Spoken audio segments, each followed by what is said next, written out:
أعوذ بالله من الشيطان الرجيم بسم الله الرحمن الرحيم وبه نستعين وهو خير المعين وصلى الله على سيد الأنبياء والمرسلين وعلى آله الطيبين الطاهرين المعصومين أما بعد امام المتقین مولا الموحدین کی شہادت کے ایام ہیں 20 ماہ رمضان کے حوالے سے یہ گفتگو کی جا رہی ہے 20 کی یہ رات وہ وقت تھا جب میدانوں کا شیر جس کی تکبیر کے صدا جہاں جہاں تک پہنچتی تھی بڑے بڑے بہادروں کے دل دہل جاتے تھے وہ آج اٹھنے بیٹھنے میں سہارے کا محتاج ہے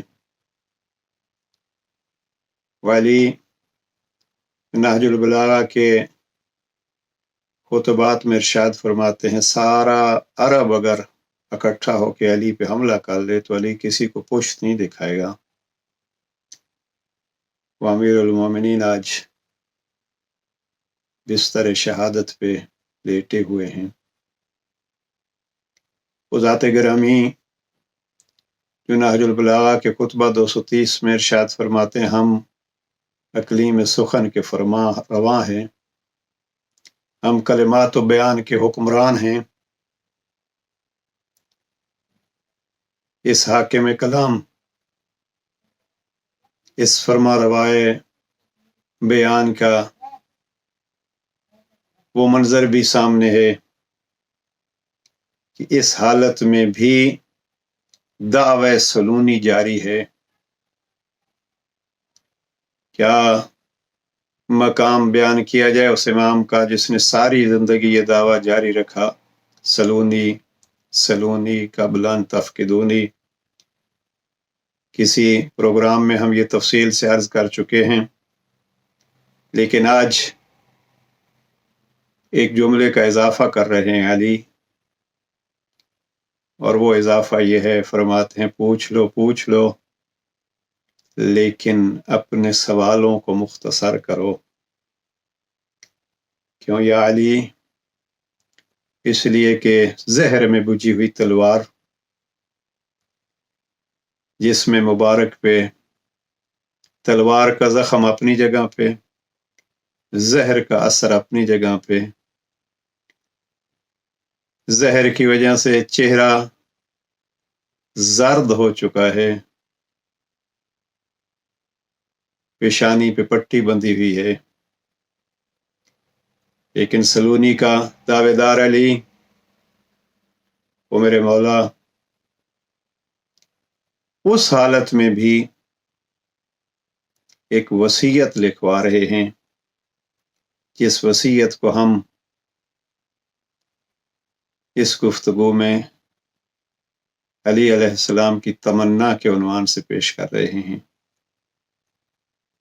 2 چیزیں ہوتی ہیں جانے والا آخری وقت میں اگر بول سکے تو اپنی زندگی کے خلاصہ کلمات کہتا ہے تو یہ وصیت نہیں امیر المومنین کی زندگی کا خلاصہ ہے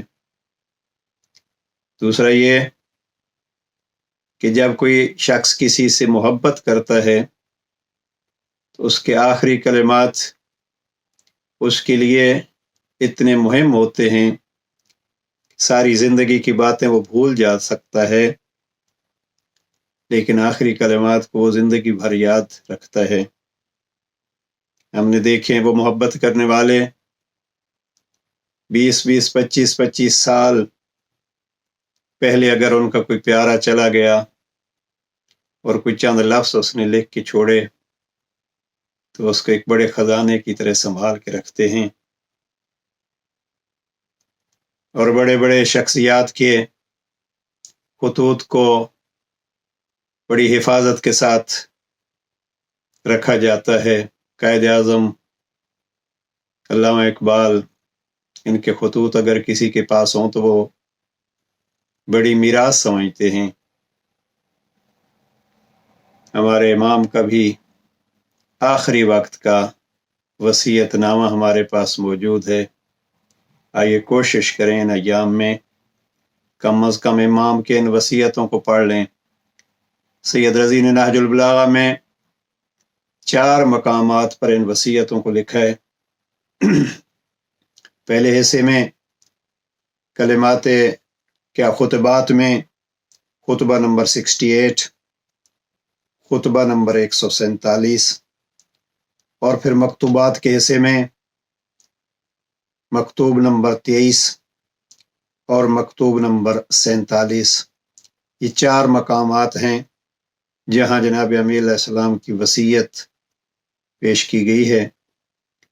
لیکن ہمارا مختصر بیان امیر المومنین کے اس آخری وصیت مکتوب حصہ نمبر 47 میں ہوگا۔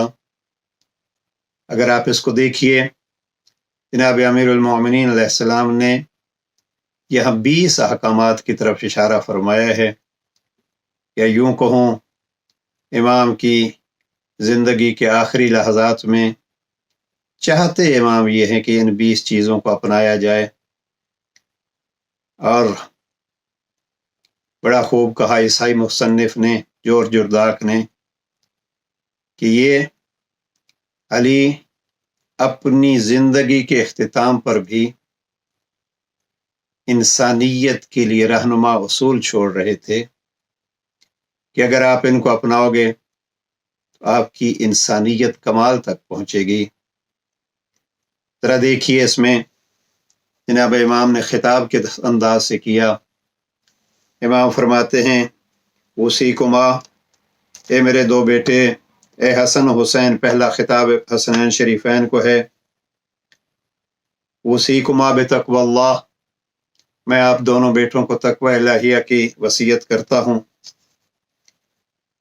وَأَن لَا تَبْغِيَ الدُّنْيَا وَإِن بَغَتْكُمَا، دنیا آپ کو چاہے بھی تو آپ دنیا کو نہ چاہنا۔ وَلَا تَعْسَفَا عَلَى شَيْءٍ مِّنْهَا زُوِّ عَنْكُمَا، دنیا کی کسی ایسی چیز پر اظہار غم نہ کرنا جو تم سے روک لی جائے۔ وَقُولَا بِالْحَقِّ وَأَعْمَلَا لِلْأَجْرِ، حق کے لیے کہنا اور ثواب کے لیے کرنا۔ اور یہ 2 جملے خصوصیت کے ساتھ وَكُونَا لِلظَّالِمِ خَصْمًا وَلِلْمَظْلُومِ عَوْنًا، ظالم کے دشمن بن کے رہنا، مظلوم کے مددگار بنے رہنا۔ یہ ایک حصہ اور اس کا ایک ایک جملہ ہمارے لیے گویا ایک اصول ہے زندگی کا، اور تمنا ہے امیر المومنین کی کہ اس کو اپنایا جائے۔ پھر اگلے حصے میں امام فرماتے ہیں اوصیکما، میں آپ دونوں بیٹوں کو وصیت کرتا ہوں۔ وجمیع ولدی واہلی، اپنے تمام بچوں کو وصیت کرتا ہوں، اپنے تمام خاندان کو وصیت کرتا ہوں۔ اور یہ جملہ مومنین کرام شہادت امام کی مناسبت سے خصوصیت کے ساتھ یاد رکھیے۔ اس بستر موت پہ، اس بدلے ہوئے رنگ میں، اس نحیف آواز میں بھی امیر المومنین نے ہمیں یاد رکھا۔ کاش ہم بھی امام کو اپنی زندگی میں یاد رکھ سکیں۔ امام فرماتے ہیں میں آپ دونوں بیٹوں کو، اپنے سب بیٹوں کو، اپنے سب خاندان کو، وَمَن بَلَغَهُ کتابی، اور جس تک مجھے علی کا یہ کلام پہنچے، یہ وصیت پہنچے، اس کو میں وصیت کرتا ہوں۔ گویا یہ فقط حسنین شریفین کو خطاب نہیں تھا، ہم سے بھی علی کی یہ تمنا تھی کہ میں جیسے حسنین شریفین کو رہنمائی کر رہا ہوں، امام امت کا باپ ہوتا ہے، آپ کے لیے بھی میں اسی انداز سے رہنمائی کر رہا ہوں، لہذا ان چیزوں کو خیال رکھیے۔ پھر امام کیا فرماتے ہیں بتقوی اللہ، میں آپ کو وصیت کرتا ہوں تقوی الہی کی۔ میں اکثر تقوی کا ترجمہ یہ کیا کرتا رہتا ہوں۔ تقوی کا اگر مقام حاصل کرنا ہے، متقی بننا ہے، آسان طریقہ یہ ہے کہ امام المتقین کو دیکھ لیں۔ اب جہاں جہاں امام المتقین جا رہے ہیں، جہاں ان کے قدم ہیں، وہاں ہمارے نگاہیں ہوں اور انہیں قدموں کو ہم فالو کریں تو یقیناً ہم بھی اس صف تقوی میں اپنے آپ کو کھڑا کر سکتے ہیں۔ بلکہ امیر المومنین کے خطبہ نمبر 154 کے الفاظ دہرا دوں۔ امام فرماتے ہیں اگر آپ میری اطاعت کرو گے فَإِنْ أَطَعْتُمُونِي فَإِنِّي حَامِلُكُمْ إِنْ شَاءَ اللَّهُ عَلَى سَبِيلِ الْجَنَّةِ، اگر آپ میری اطاعت کریں گے تو میں علی آپ کو جنت کی راہوں پہ لے جاؤں گا۔ حقیقت میں تقویٰ وہ راہ ہوا جس راہ کو طے کرنے کے لیے امام المتقین کے ہم پیروکار بن کے چلیں گے۔ اور یہ پیروکاری میں یہ گزارش کروں، جب ہم اپنے آپ کو امام المتقین کے چاہنے والے کہتے ہیں تو وہ دعائے عباد الرحمن سورہ فرقان کی ان آیات میں رب نے ایک دعا بتلائی ہے کہ عباد الرحمن کیسے دعا مانگتے ہیں۔ اس کے آخری الفاظ یہ ہیں کہ عباد الرحمن کی دعا یہ ہوتی ہے وَجْعَلْنَا لِلْمُتَّقِينَ اماما، پروردگار ہمیں متقیوں کا امام اور پیشوا بنا دے۔ اب جب ہمارا پیشوا امام المتقین ہے تو ہمیں بھی دنیا کے دوسرے لوگوں کے لیے امام بن کے تقویٰ کی راہیں واضح کرنی چاہیے۔ تو امام نے 2 دفعہ اس وصیت میں تقویٰ کی وصیت کی ہے۔ میں یہی کہوں گا تقویٰ یعنی اپنے امام المتقین کی اطاعت، اور جب اطاعت ہوگی تو یہ راہ پھر ہمیں جنت کی طرف لے جائے گی۔ اگر ان 20 تمناؤں کا خلاصہ کروں تو پہلا پہلو آج ہم یہی یاد کرتے ہیں اور سیکھتے ہیں امام سے کہ ہمیں تقوی الہی اختیار کرنا ہے۔ دوسری چیز جو امام یہاں فرماتے ہیں، امام فرماتے ہیں وَالنَّظْمِ أَمْرِكُمْ، اپنی زندگی کے کاموں کو، اپنی زندگی کے امور کو منظم رکھنا۔ اب یہ اگر کوئی شخص مقام حاصل کرنا چاہتا ہے، کامیابی حاصل کرنا چاہتا ہے، اپنے آپ کو کچھ بنانا چاہتا ہے تو یہ بہترین اصول، اس سے زیادہ وضاحت کی فرصت نہیں ہے۔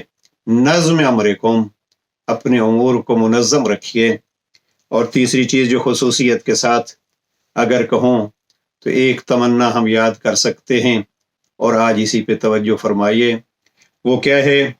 اس تمنا کو بیان کر کے امام نے یہاں پیغمبر اکرم کی ایک حدیث بھی نقل کر دی، اور وہ امام فرماتے ہیں وَصَلَاحِ ذات بینکم، آپس کے معاملات کو سلجھائے رکھنا، یعنی آپس کے تعلقات کو صلح و صفائی کے ساتھ رکھنا۔ امام کی خواہش ہے، ہمارے چاہنے والے، بلکہ نہیں، انسانیت کے لیے امام کا یہ خطاب ہے۔ جب انسانیت کے لیے خطاب ہے، امام نے یہ نہیں کہا کہ جن جن میرے چاہنے والوں کو میرا یہ وصیت نامہ پہنچے، بلکہ امام نے یہ فرمایا کہ وہ من بلغہ کتابی، جس تک میری یہ تحریر پہنچے۔ انسانیت کے عنوان سے امام یہ پیغام دے رہے ہیں، اے انسان اپنے درمیان صلح و صفائی سے زندگی گزارو۔ کہ آج جو اسلحوں کا انبار ہیں اور یہ نئے نئے اسلحے جو بنائے جا رہے ہیں، یہ انسانیت کے قتل و کشتار کے لیے خود انسان بنا رہا ہے۔ اگر امام کی اس وصیت کو دیکھا جائے، فَصِلَاحُ ذات بینکم، اپنے معاملات کو سلجھائے رکھو۔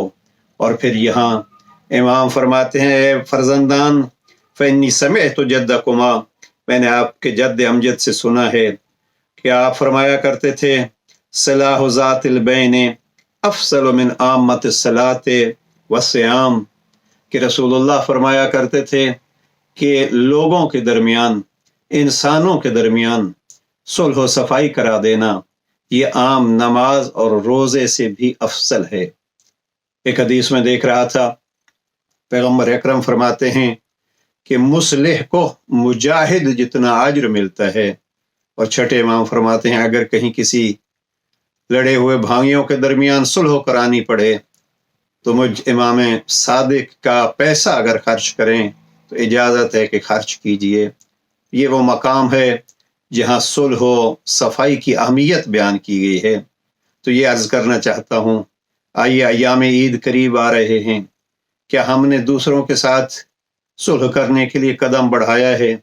کیا دوسروں کے ساتھ پیار بڑھانے کے لیے ہم نے زبان سے کچھ کلمات ادا کیے ہیں؟ اور اس کا نسخہ بھی علی امیر المومنین بتلا گئے ہیں۔ جناب مالک اشتر کو جو خط لکھا اس میں فرمایا مالک دوسروں کو یوں ہی معاف کر دو جیسے آپ چاہتے ہو کہ اللہ آپ کو معاف کر دے۔ یہ متعدد مقامات پر مختلف انداز میں امام کا بیان موجود ہے، دوسروں کو یوں معاف کر دو جیسے چاہتے ہو کہ اللہ آپ کو معاف کر دے، اور یہ قرآنی آیات کا بھی مفہوم ہے۔ آئیے اسی کو ان ایام میں یاد کر لیں اور اپنی زندگیوں میں اپنائیں، اس لیے کہ عید کے ایام سے پہلے پہلے اگر میرے چند جملات کے ذریعے سے، میرے چند کلمات کے ذریعے سے، میرے چند قدم اٹھا کے جانے کی وجہ سے کسی بہن بھائی میں، روٹھے ہوئے انسانوں میں صلح ہو گئی تو گویا میری نماز اور میرے روزے سے بھی بہتر ایک قدم پیغمبر اکرم کے فرمان کے مطابق میں نے اٹھا لیا ہے۔ یہ چند چیزیں جو امام کی حقیقت میں تمنا ہے کہ کاش میرے اولاد اور انسان اس کے حامل ہو جائیں اور اس کے پابند ہو جائیں۔ اور اس سے اگلا جملہ امام فرماتے ہیں اللہ اللہ فی الایتام، اے میرے حسنین شریفین یتیموں کا خیال رکھنا، فلا تغبوا افواہہم ولا تضیعوا بحضرتکم، دیکھو اللہ سے ڈرتے رہنا، ان کے کام و دہن کے لیے فاقہ کی نوبت نہ آئے اور تمہاری موجودگی میں وہ تباہ و برباد نہ ہو جائیں۔ یہ ہے یتیموں کے لیے وہ انسانیت میں پھر ایک مہم پہلو ہے کہ جو آپ کا محتاج ہے، جس کا سربراہ نہیں ہے اس کے سربراہ بن جائیے، اس کے سر پہ ہاتھ رکھ کے ثواب کمائیے۔ جب ثواب دینے والے نے ثواب رکھا، آپ نے یتیم کے سر پہ پیار کا ہاتھ رکھا، جتنے بال اس کے آپ کے ہاتھ کے تحت آ گئے اتنا ہی آپ کو ثواب۔ مگر میں یہاں یہ عرض کروں گا، ہاں اے امیر المومنین، آپ تو اپنی آخری وصیت میں یتیموں کے خیال رکھنے کی وصیت فرما رہے ہیں، تاکید فرما رہے ہیں۔ آپ کی تمنا یہ ہے کہ یتیم کے منہ پہ وہ بھوک اور پیاس کے اثرات نہ آئیں، اس کے بھوکے رہنے کے ایام نہ آئیں۔ لیکن میں کہوں گا اے علی، اے یتیم پرور امام، دوسروں کے یتیموں کا خیال رکھنے والے امام، آپ کے اپنے بچے بھی تو یتیم ہو رہے تھے لیکن آپ کو دوسروں کے یتیموں کا خیال تھا۔ لیکن ہاں یہ تو بھوک کی بات تھی، آپ کے یتیم اور آپ کے خاندان کے یتیم فقط بھوکے نہیں تھے، پیاسے بھی تھے۔